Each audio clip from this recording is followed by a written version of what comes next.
You remember Sidney Powell? I unfortunately do. She became very famous in the months after the election because she was one of the most out in front proponents of the big lie that the election was stolen by insert a noun, everything, Venezuela, aliens, I don't know, a Kraken is gonna be released and the Kraken is stuffing ballots.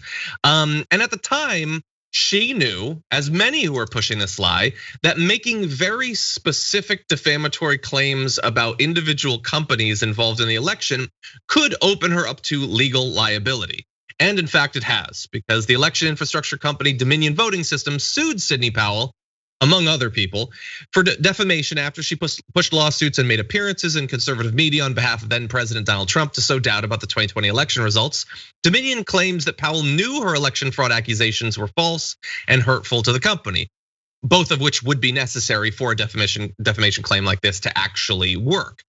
Well, she has a defense against this now. She said that the lawsuit should be dismissed, arguing that, quote, no reasonable person would conclude that her accusations of Dominion being part of an election rigging scheme with ties to Venezuela, quote, were truly statements of fact, which is amazing. And you kind of want to pause on that, but we're going to proceed. Given the highly charged and political context of the statements, it's clear that Powell was describing the facts on which she based the lawsuit she filed in support of President Trump. That is what her defense lawyer said. And they go on to say, indeed, plaintiffs themselves characterize the statements at issue as wild accusations and outlandish claims. They're repeatedly labeled inherently improbable and even impossible. Such characterizations of the allegedly defamatory statements further support defendant's position that reasonable people would not accept such statements as fact, but view them only as claims that await testing by the courts through the adversary process. So Amanda, she is all of a sudden being very, what, me? No, those were just the things that the people I was representing were saying. I just had to put it out there for the courts to look into. I'm not saying anything as if it's true or factual, which, look, I don't know how much attention you paid on a nightly basis to her and others' appearances following the election, but that is not how it was presented at the time, I vaguely recall. Yeah, can I have that excuse too for like literally everything else in my life? What? Yeah. I think we're living in a satire. What else is this? It's so ludicrous to me that you can, hold up an apple and say, this is an orange.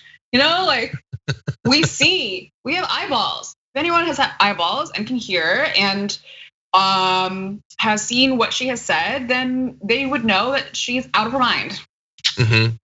I would argue the same thing, or at the least, she recognized a good grift when she saw one and wanted to have her grift and not be sued for it too. It is occasionally nice to realize that though, I may disagree on a lot of stuff with people like Sidney Powell and others, that at the end of the day, we do have some things in common. Like I might say, how could anyone believe this garbage? It turns out she's saying the same thing. She also doesn't understand why anyone would trust her. But as important as I think this is, considering how influential she got, how many Republicans now believe that everything she said is 100% true and they will base their future political activity on those beliefs. She is not the first to come up with this defense, as many longtime viewers of the show are probably way ahead of us on. Tucker Carlson once used this, or I should say Fox's lawyers defended Tucker Carlson this way. You literally can't believe the facts that he tells you. That's what they were saying.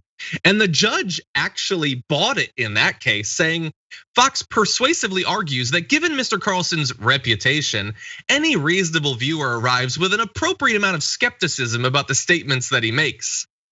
But even Tucker Carlson was not the first. Alex Jones, his attorneys also argue that no reasonable person would believe what he says. And in fact, he's just playing a character that's saying things. It's not true. So like you said, Amanda, it is very convenient to be able to just say whatever you want.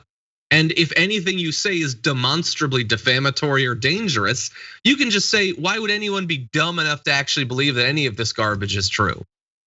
They're not on Comedy Central like the Colbert Report, so what does that say about what are they saying about the people who watch them?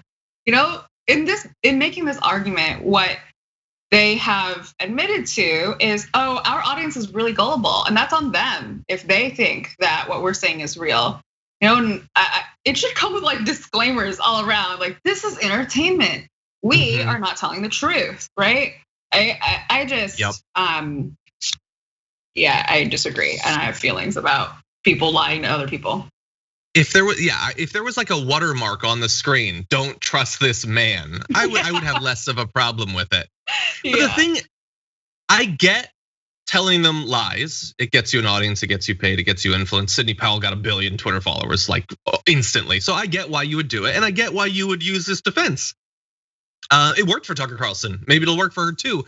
What I don't get though is why them doing it doesn't appear to hurt them with their audience.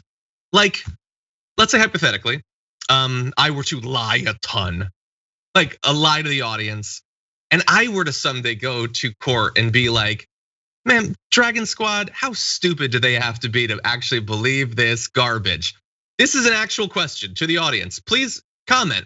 Would you have a problem with me doing that? Because I hope that you would. Tucker Carlson's audience doesn't seem to care. Alex Jones's audience loves him as much as they did before all of this stuff. Sidney Powell probably still has 1 million Twitter followers. So would this bother you? I really hope that you have enough self-respect to be bothered by that. Anyway. It's people's identity, It's like, you're in the hole deep enough at that point, you're just gonna go with it. Yeah, you would think. Yeah, oh God.